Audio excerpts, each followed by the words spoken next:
Assalamualaikum warahmatullahi wabarakatuh. Bismillahirrahmanirrahim. Pada kesempatan hari ini kita akan belajar tentang ruang lingkup penilaian BAI dengan subjek PMK 3, yaitu mahasiswa mampu menunjukkan konsep teoritis tentang ruang lingkup penilaian BAI secara umum. Yuk kita belajar bersama-sama. Di ruang lingkup penilaian PAI meliputi 3 domain. Yang pertama yaitu aspek sikap atau yang disebut dengan afektif, dan yang kedua adalah aspek pengetahuan yaitu kognitif, dan yang ketiga adalah aspek keterampilan yaitu psikomotorik. Baik, 3 domain tersebut dilakukan secara berimbang sehingga dapat digunakan untuk menentukan posisi relatifnya siswa terhadap standar yang telah ditetapkan. Yang mana 3 domain itu tidak bisa diunggulkan salah satunya. Bahwasanya tidak bisa seorang guru itu hanya mengunggulkan pada domain pengetahuan saja tanpa memperhatikan domain sikap ataupun domain keterampilan. Jadi 3 ranah kompetensi tersebut harus bisa dikuasai oleh masing-masing siswa. Yuk kita bahas satu-satu ya. Sikap siswa dalam kegiatan pembelajaran mempunyai peran dalam menentukan keberhasilan belajar siswa. Perilaku siswa yang dipengaruhi oleh sikap, maka sikap positif akan mempengaruhi perilaku ke arah yang positif. Sebaliknya, sikap negatif akan menentukan ke arah perilaku yang negatif. Seperti itu. Jadi di dalam sikap di sini nanti bagaimana seorang guru itu akan memberikan stimulus kepada siswa dan memberikan pembiasaan kepada siswa. Sebenarnya sikap di sini menurut Eckley dan Jika dalam bahwasanya respon seseorang dalam menghadapi suatu objek dapat dibedakan menjadi 3, yaitu yang pertama ada cognitive respon, yang kedua affective respon, dan yang ketiga adalah behavioral respon. Bahwasanya cognitive respon itu orang mau bersikap itu karena dari sesuatu apa yang telah diketahui. Sedangkan aktif respon bahwasanya orang mau berbuat baik itu karena sesuatu yang dirasakannya. Sedangkan behavioral respon itu adalah ketika seseorang mau bersikap baik itu yang memang ada suatu tindakan dari orang lain berbuat baik kepada dirinya. Sedangkan yang di sini ada komponen-komponen sikap itu ada 3. Yang pertama adalah kognisi, yang kedua adalah afeksi, dan yang ketiga adalah konasi. Kognisi ini merupakan sikap siswa yang timbul berdasarkan pengetahuannya, kepercayaannya maupun keyakinannya terhadap objek sikap. Sedangkan afeksi, sikap siswa yang timbul berdasarkan apa yang dirasakan siswa terhadap objek. Sedangkan konasi, kecenderungan seseorang untuk bertindak maupun bertingkah laku dengan cara-cara tertentu terhadap suatu objek berdasarkan pengetahuan maupun perasaannya terhadap objek. Contohnya adalah ketika siswa itu mau berbuat jujur, secara kognisi tahu pengertian tentang jujur itu. Lalu objek sikap itu apa saja sih? Yang pertama itu ada sikap terhadap materi pelajaran, yang kedua adalah sikap terhadap guru, yang ketiga adalah sikap terhadap proses pembelajaran, dan selanjutnya itu adalah sikap berkaitan dengan nilai atau norma yang terhubung dengan suatu materi. Ini tentunya terjadi ketika pada proses pembelajaran, bagaimana anak itu menyukai materi terhadap gurunya. Seperti itu. Lalu jenjang afektif atau sikap itu sendiri dimulai dari receiving, bahwasanya menerima sikap itu, dan yang kedua adalah responding, menanggapi sikap, dan yang ketiga adalah valuing, dan yang keempat organizing, dan yang terakhir itu characterization by a value complex. Jadi terbentuknya sikap itu mulai dari menerima terlebih dahulu, ada respon terhadap dirinya, lalu bisa menilai sehingga mengatur pada dirinya, sehingga terbentuk pada karakter pada siswa tersebut untuk berbuat atau berperilaku itu tadi.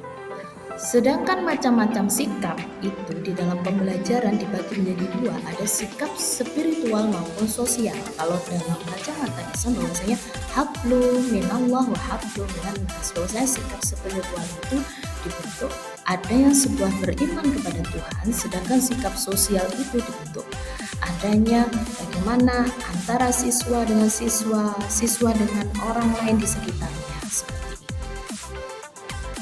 Berikutnya kita bahas aspek pengetahuannya.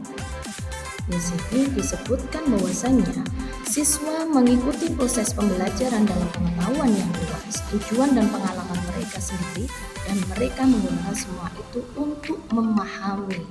Memahami ini mengaktifasi pengetahuan sebelumnya dan menciptakan berbagai proses kognitif yang bekerja pada pengetahuan tersebut. Bahwasanya terbentuknya sebuah pengetahuan sering bahwasanya dimaknai itu adalah adanya suatu diawali dengan memahami. Ketika siswa itu memahami ini terbentuk sebuah pengetahuan, kompetensi pada dirinya bahwasanya dia itu tahu gitu. Tahu akan sebuah materi ataupun pengetahuan terbaru pada dirinya. Lalu apa sih dimensi pengetahuan? Dimensi pengetahuan itu dibagi menjadi 4. Yang pertama ada pengetahuan faktual, pengetahuan konseptual, dan yang ketiga pengetahuan prosedural, dan yang keempat ada pengetahuan kognitif. Pengetahuan faktual itu merupakan elemen-elemen dasar seperti hitung, ada persegi panjang seperti itu pengetahuan faktual. Kalau berkaitan dengan PAI, pengetahuan faktual itu seperti adanya apa itu sholat, ya, dari pengertian sholat itu. Sedangkan pengetahuan konseptual itu berkaitan dengan kategori. Berkaitan dengan sholat tadi, konseptual adalah ada macam-macam sholat, sedangkan prosedural tata-tata cara sholat, seperti itu. Sedangkan dimensi proses pengetahuan itu mulai dari mengingat, memahami, mengaplikasikan, menganalisis, mengevaluasi, sampai mencipta. Jadi tingkat pengetahuan yang paling tinggi adalah mengcreate, mencipta. Ini nanti bisa ditingkatannya itu masuk pada aspek keterampilan atau psikomotorik. Jadi bisa membuat sesuatu seperti itu.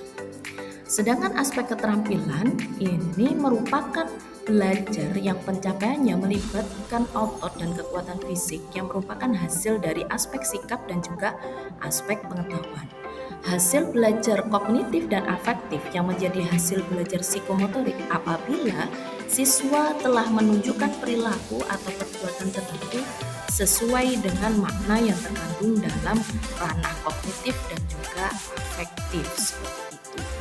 Nah, ranah keterampilan ini ada 2 loh. Yang pertama adalah keterampilan secara konkret dan yang kedua adalah keterampilan secara abstrak. Sebenarnya apa itu keterampilan konkret? Keterampilan konkret itu meliputi persepsi, kesiapan, respon, terpimpin, mekanisme, respon tampak yang kompleks, penyesuaian, penciptaan. Di keterampilan konkret itu contohnya berkaitannya bahwasanya siswa itu bisa membuat sesuatu. Kalau berkaitan dengan PAI itu adalah bisa membuat kaligrafi seperti itu. Sedangkan keterampilan abstrak itu meliputi mengamati, menanya, mengumpulkan informasi, menalar atau mengasosiasi, lalu sampai pada tahapan mengkomunikasikan. Lah, di dalam keterampilan abstrak di sini itu sering bahwasanya siswa itu mencapai seperti siswa itu mampu menghafal, mempresentasikan, menyampaikan pendapat seperti itu. Lah, itu tadi adalah ruang lingkup penilaian PAI. Dalam penilaian PAI bukan hanya tentang nilai, tapi juga membentuk nilai-nilai kehidupan dan juga pilar-pilar moderasi beragama. Jikalau ketika guru itu menanamkan nilai-nilai itu pada saat proses pembelajaran. Lebih paham lagi, yuk kita tuliskan nanti di kolom komentar jawaban pertanyaan di bawah ini. Jika seorang guru memberikan tugas hafalan doa-doa dan mengamati ketekunan siswa dalam menjalankannya, aspek apa yang akan dinilai, lalu nilai-nilai moderasi apa yang dapat ditanamkan dalam proses penilaian tersebut. Terima kasih semuanya. Persiapkan dirimu bagi calon guru pendidik yang kompeten dan menjadi guru ideal yang mengimplementasikan nilai-nilai moderasi beragama. Terima kasih. Sekian. Wassalamualaikum warahmatullahi wabarakatuh.